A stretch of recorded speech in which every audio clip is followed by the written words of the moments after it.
Everyone, welcome back to my channel Aadhaar brain centre. मैं Kavita Singh, special educator.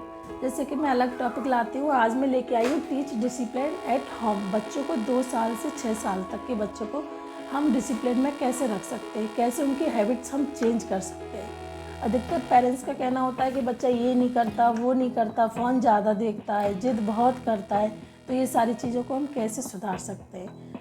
सबसे पहले parents का ये है कि सबसे पहले तो पेरेंट्स को ही डिसिप्लिन में रहना चाहिए बच्चों के साथ। उसके बाद हमें बच्चों को सबसे पहले प्रैक्टिस से हैबिट से हम बच्चों के डिसिप्लिन में ला सकते हैं। ये तीनों चीज़ें हम करके बच्चे अच्छे से डिसिप्लिन में रह सकते हैं। तो बच्चों को हम स्कूल भेजते हैं तो वहाँ से भी बच्चा बहुत डिसिप्लिन सीखते हैं। जैसे कि स्कूल वैन में जाते हैं बच्चे, बस में जाते हैं, वहाँ से अच्छे से सीखते हैं। अपनी केयर टेकर के साथ वहाँ बच्चे ग्रुप में बच्चे रहते हैं, उनके साथ वहाँ पर थोड़ा स्टार्टिंग में प्रेयर होती है तो कैसे अटेंशन दे के खड़ा होना पड़ता है, वो चीज़ स्कूल से सीखते हैं। जैसे कि स्कूल में सारे बच्चे एक जैसी यूनिफॉर्म पहनते हैं, तो यूनिफॉर्म पहनते हैं तो कोई बच्चा अपने आप को बड़ा या छोटा नहीं मानता, वो सब बराबर समान समझते हैं। तो वो इस तरीके से बच्चे फिर अपने आप को कोई एक दूसरे का डिसिप्लिन में रहना सीखते हैं और वो अच्छे से सिटिंग भी देते हैं। उससे बहुत फ़र्क पड़ता है। सबसे पहले पेरेंट्स को खुद डिसिप्लिन में रहना चाहिए, बच्चों के साथ डिसिप्लिन बनाना चाहिए, तो बच्चों का ऑटोमेटिकली डिसिप्लिन आ जाता है।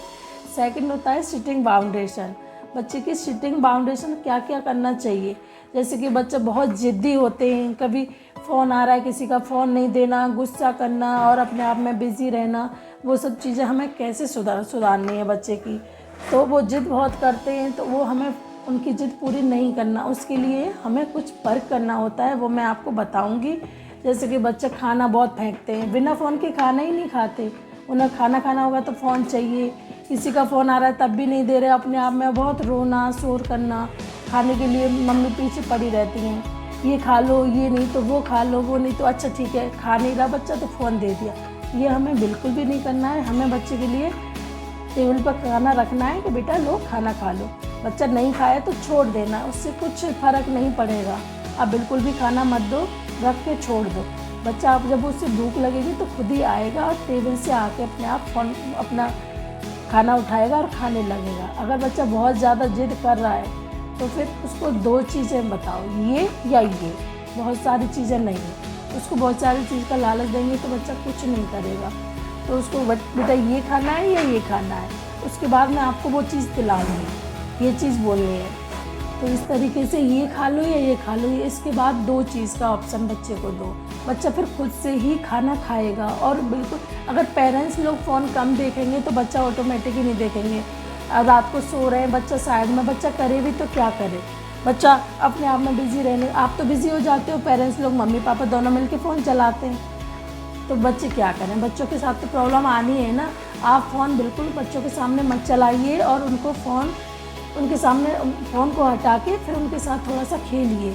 और खाने के लिए बच्चों की ये प्रॉब्लम सॉल्व आराम से हो जाएगी अगर आप उनके सामने ऑप्शन रखेंगे। तो अगर बच्चा खाना अच्छे से खा लेता है तो आज ठीक है, कल तुम्हारी पसंद का बनाऊंगी, तो उससे 1-2 दिन के बाद बनाना। ऐसे नहीं आज बोला है तो कल तुरंत ही बना दिया, बिल्कुल भी नहीं करना ये। बच्चा का ऑप्शन, बच्चे फास्ट फूड बहुत खाना है, बिल्कुल मत खिलाना। घर का खाना खिलाना है बच्चों को। और बच्चों के साथ ज़्यादा ऑप्शन नहीं, ज़्यादा रखोगे तो बच्चों का लालच आएगा, आज ये नहीं कल वो दिलाना, परसों वो दिलाना, वो चीज़ नहीं रखनी है हमें सिर्फ 2 चीज़ें, ये लो या ये लो। ये नहीं तो फिर बच्चा धीरे धीरे इस हिसाब से खाने लगेगा। तीसरा होता है बच्चे का टॉय का बच्चों का बहुत प्रॉब्लम आता है।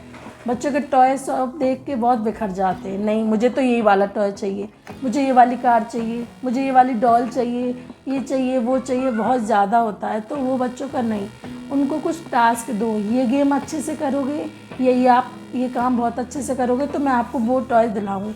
वो टॉय का 8 दिन बाद का रखना है। जब बच्चा अच्छे से थोड़ा डिसिप्लिन में आए, काम का अच्छे से करे तो फिर उसको दिलाना है। ये नहीं कि कह दिया और नहीं दिलाया, 8 दिन बाद बच्चे को टॉय दिलाना है। उसके बाद बच्चा जैसे कि बहुत जिद करते हैं, उस जिद को हम कैसे दूर करें।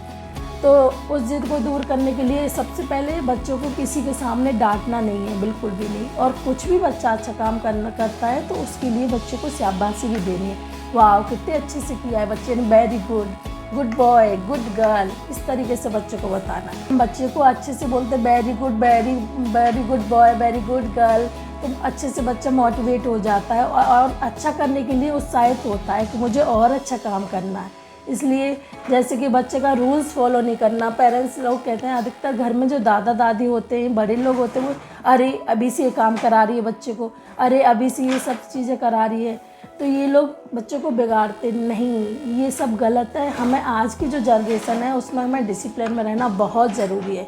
बच्चों को हम 2 ईयर से 6 ईयर तक ही सारी चीज़ें सिखा सकते हैं। जैसे कि मेरी बेटी 2.5 साल की है, मैं उसको खुद सारे रूल रेगुलेशन सिखाती हूँ। उसके टॉयज़ कहाँ रखने, कपड़े कहाँ रखने, उसकी गाड़ी चलाती है तो उसको कहाँ रख के आना है, बिस्तर पर सोना है तो पैर धो के अच्छे से बिस्तर पर जाना है, गंदे पैरों से बिस्तर पर बेड पर बिल्कुल नहीं चढ़ना है। ये सारी चीज़ें हम बच्चों, अगर बच्चे की नोज़ आ रही है तो नोज़ के लिए हैंकी बच्चे को देना है, कैसे नोज़ साफ़ करते हैं। जैसे कि बच्चा अपनी टॉवल नहा के कहीं भी पटक देता है तो उसको सिखाइए कि टॉवल को इधर रखना है, अपने कपड़े यहाँ, जो नहाने के बाद बाथरूम में वॉशिंग मशीन में अपने कपड़े डालने हैं, एक बास्केट है, बास्केट उसमें अपने कपड़े डालने हैं। जहाँ बच्चे को हर रूल रेगुलेशन सिखाना चाहिए। ये चीज़ बड़े लोगों को भी समझ में आना चाहिए, दादा दादी को। जैसे कि बच्चे गए, ये छोटा अभी से ये काम करवा रही है, बिल्कुल नहीं, सारे काम बच्चों को सिखाना पेरेंट्स के लिए बहुत ज़रूरी है। जो बच्चे अच्छे से सीख जाते हैं ना, तो वो एक अपनी बाउंड्री क्रॉस नहीं करते, अपने डिसिप्लिन में रहते हैं और पेरेंट्स के साथ बहुत अच्छे से रहते हैं। ये सारी हैबिट में हम लाएंगे तो बच्चे का डिसिप्लिन बहुत अच्छे से रहेगा, फ़ोन की भी हैबिट छूट जाएगी। और सबसे ज़्यादा प्रॉब्लम आती है बच्चों को टाइम से नहीं सोना, टाइम से नहीं जगना। तो पेरेंट्स अगर टाइम से सोएंगे तो बच्चे ऑटोमेटिकली टाइम से सोएंगे। बच्चों को टाइम से सोना, सुबह उठना, फिर ब्रशिंग कराना, नहाना, उनको टाइम पे ब्रेकफास्ट देना, लंच देना, टाइम टेबल एक होना चाहिए। टाइम टेबल अगर बच्चे का अच्छे से होगा तो बच्चा सारी एक्टिविटी बहुत अच्छे से करेगा। इस तरीके की मैं वीडियो आपके लिए लाती रहूँगी। अगर आप सभी को हमारा वीडियो अच्छे लगते हैं तो वीडियो को लाइक करें, शेयर करें, हमारे चैनल को सब्सक्राइब करें। मिलती हूँ नेक्स्ट वीडियो में, बाय।